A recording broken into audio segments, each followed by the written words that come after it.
Hi, this is Atul Bhat from Poornaprajna College, India, and I'm here to present my work, Connect with the Stars, a novel attempt to teach constellations to kids under the teaching methods and tools category.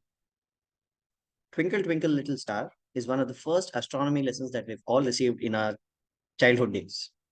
Although in many countries, under many education systems, this is the most we get from astronomy at the young age. As we move on to secondary schools, we are introduced astronomy, but these are limited to planetary studies, moon, its phases, and seasons. If a child wants to learn about a constellation, when a teacher draws the constellation, we usually find that we draw only the important stars so that we can connect them with lines. We do this for practically every other constellation, such that we simply draw the stars and connect them with lines only. This does not give the students clear idea of what constellations really are. Along with that, if the students are really interested in spotting the constellations, they can be given these sky maps from various resources online.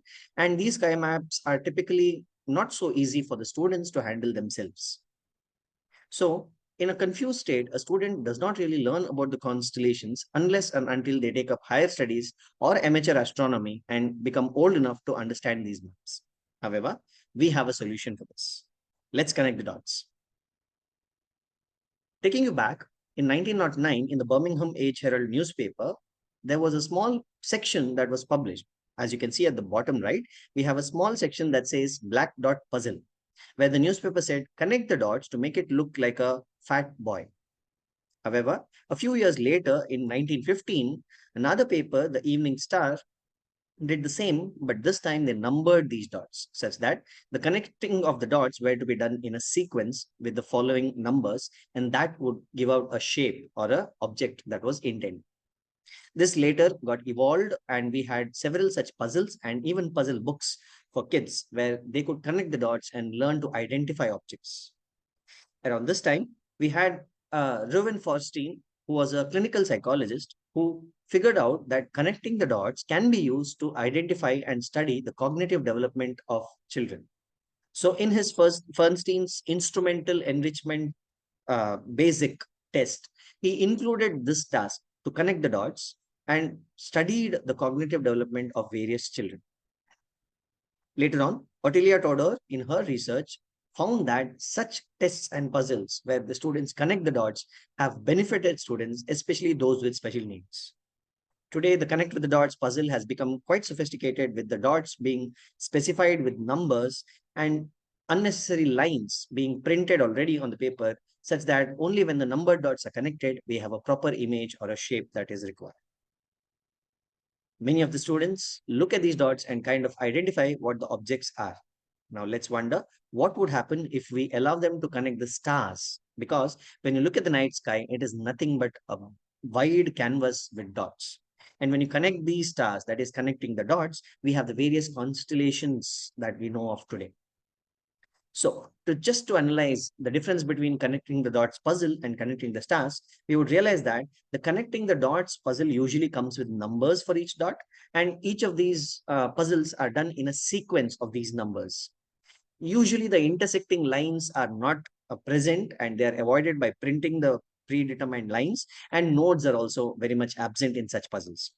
We also find that conventionally, one dot is usually connected to only two lines, the one before it and the one after it.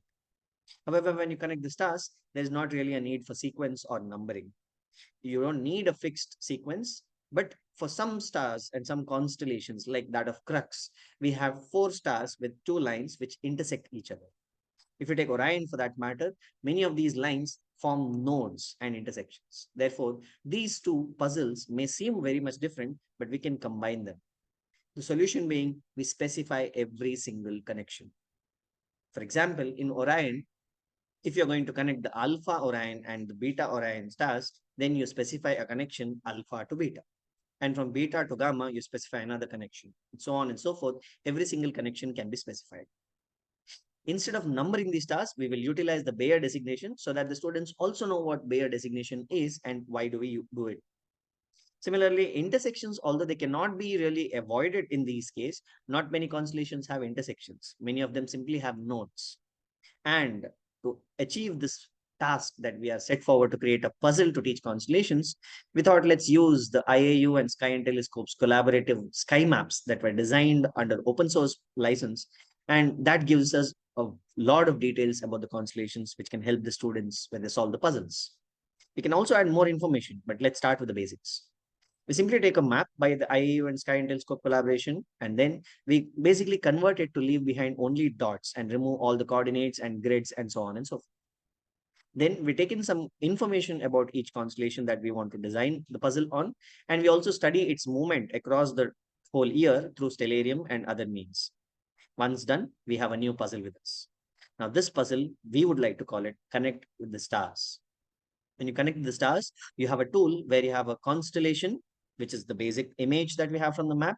We also have the true depiction of stars. That is, all the stars present in the region are marked. These are not only the necessary stars that are marked and connected with lines. Along with that, we also have the stars depicted in their magnitude scales. That is, the brightest stars are usually slightly bigger in size, whereas the faintest star are small dots. Similarly, the constellations pronunciation can also be included to teach students about it. Of course, we have to specify the connection so that they can solve the puzzle, and then a little more information about the constellation, some regional information, some mythological connections, and so on. Finally, more details to add along with the Bayer designation and so on and so forth. With all these information combined into a single A4 size paper, we can have a proper puzzle that students can solve to understand connecting and connect with the stars. But there's more. If you observe the sky map, you will realize that at the corner we had 6 dots, 6 circles perhaps. If you look at the picture here, I have extracted 3 of those circles, which basically specify the position of the constellation in the night sky. You can see here in the month of February, in the entire night sky with the cardinal directions marked, we have the constellation in this part of the sky. And in the month of March, the constellation moves. As you can see here from the simulation on Stellarium, the constellation moves in the month of March and then again in the month of April. Furthermore, the constellations are not visible in the night sky and therefore are not mentioned. Similarly, moving on to the other side of the map, you can see here in this region, we have the orientation directions. Because these constellations, as they rise from the sky and set in the west, they usually change their orientation. Therefore, in the month of February, you would require to align this puzzle into this shape to match it with the one in the sky. And in the month of March, you would have to again reorient the puzzle to make identify the constellation in the sky.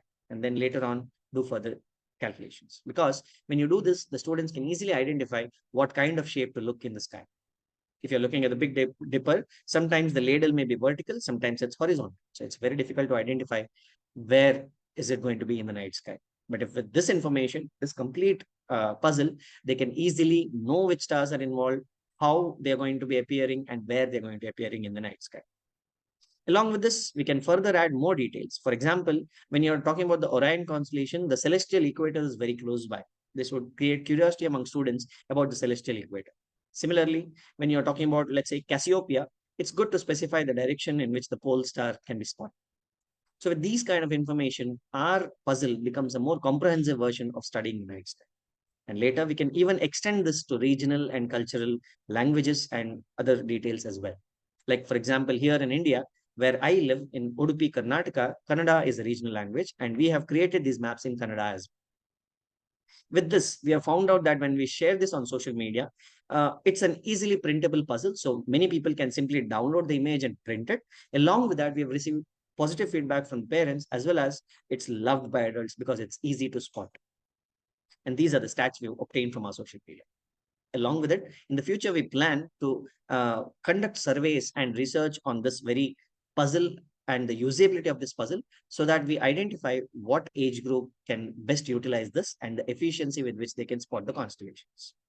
We can even make a book with all the combination of the constellations with this. So all of this has been possible because of the contributions from various people, which I would like to acknowledge here. And we also like to especially thank Roger Sinod and Rick Feinberg of Sky and Telescope, who made these beautiful night sky maps for us. With that, these are the references I've used to state my facts and also the puzzles. Thank you.